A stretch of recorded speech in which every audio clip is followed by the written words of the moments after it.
ಮುಂದಕ್ಕೆ ಹೋಗೋಣ ಅಂತ ಕೇಳ್ಕೊಂತೀನಿ. ಮತ್ತೊಮ್ಮೆ ನಿಮ್ಮೆಲ್ಲರೂ ನೋಡಿ ನನಗೆ ಖುಷಿ ಆಯ್ತು. ಥ್ಯಾಂಕ್ ಯು ಸೋ ಮಚ್ ನನ್ನ ಇಲ್ಲಿ ಕರೆದಿದ್ದಕ್ಕೆ. ಆಶಕ ಬನ್ರು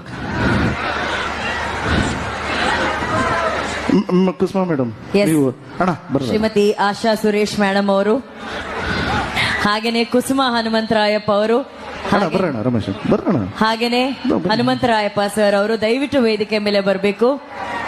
ಈ ಕಾರ್ಯಕ್ರಮ ಕುಸುಮ ಮೇಡಮ್ ಅವರ ಅಧ್ಯಕ್ಷತೆಯಲ್ಲಿ ನಡೀತಾ ಇದೆ. ರಮೇಶ್ ಸರ್ ಹಾಗೂ ನಮ್ಮ ಆಶಾ ಮೇಡಮ್ ಈ ಕಾರ್ಯಕ್ರಮದ ಹಿಂದಿರುವಂತಹ ದೊಡ್ಡ ಶಕ್ತಿಗಳು ಇವತ್ತು ವೇದಿಕೆ ಮೇಲಿದ್ದಾರೆ. Ramesh sir please. So madam sir ಹೆಂಗಿದೆ ಮೇಡಮ್ ಮೈ ಲೈಫ್ ಮದುವೆ ಆದ್ಮೇಲೆ? ಸರ್ ನನ್ನ ನೋಡಿದ್ರೆ ಟ್ರ್ಯಾಕ್ ಅಲ್ಲಿ ಇದೆ ಅಂತ ಅನ್ಸ್ತಾ ಇದೆ ಅಲ್ಲ ಸರ್? ಅದು ಸರ್, ಅದು ಎಲ್ಲ ಸರ್ ಹತ್ರ ಟಿಪ್ಸ್ ತಗೊಂಡ್ ಮುಂದಕ್ಕೆ ಹೋಗಿರೋದು ನಾವು ಎಲ್ಲ ನಿಮ್ ಟಿಪ್ಸ್ ತಗೊಂಡು. ನಿಮ್ಮ ಹತ್ರ ನಾನು ಟಿಪ್ಸ್ ಕೇಳ್ದೆ ಅಲ್ಲ ಒಂದ್ 4-5, ಅದೇ ಫಾಲೋ ಮಾಡ್ತಾ ಇದ್ದೀನಿ ಸರ್.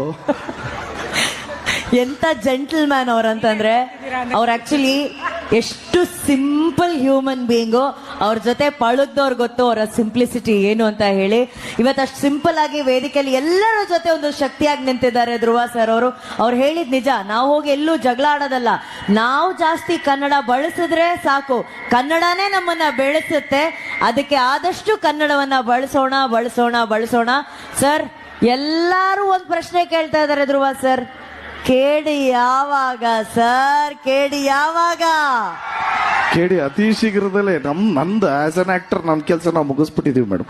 ಡಬ್ಬಿಂಗು ಎಲ್ಲ ಮುಗಿಸ್ಬಿಟ್ಟಿದೀವಿ. ಇನ್ನು ಪೋಸ್ಟ್ ಪ್ರೊಡಕ್ಷನ್ ನಡೀತಿದೆ. ಡೈರೆಕ್ಟರ್ ಹೇಳಬೇಕು ಕೇಳಿ ಯಾವಾಗ ಅಂತ ನಾವು ಕೇಳ್ತಾನೆ ಇದೀವಿ. ಡೈರೆಕ್ಟರ್ ರೆಡಿ ಅಂದ್ರೆ ರಿಲೀಸ್ ಆಗುತ್ತೆ, ಕೇಳಿ ಮುಲಾಜಿಲ್ದೆ ಅಷ್ಟೇ. Yes madam. ಸರ್ ಹಂಗಂದ್ರೆ ನೀವು ಇಲ್ಲಿದ್ದೀರಾ, ಪೀಣ್ಯದಲ್ಲಿ ನಿಮ್ಮನ್ನ ಪ್ರೀತಿಸುವಂತ ಎಷ್ಟು VIP ಇದ್ದಾರೆ, ವೇದಿಕೆ ಮೇಲೂ VIP ಇದ್ದಾರೆ.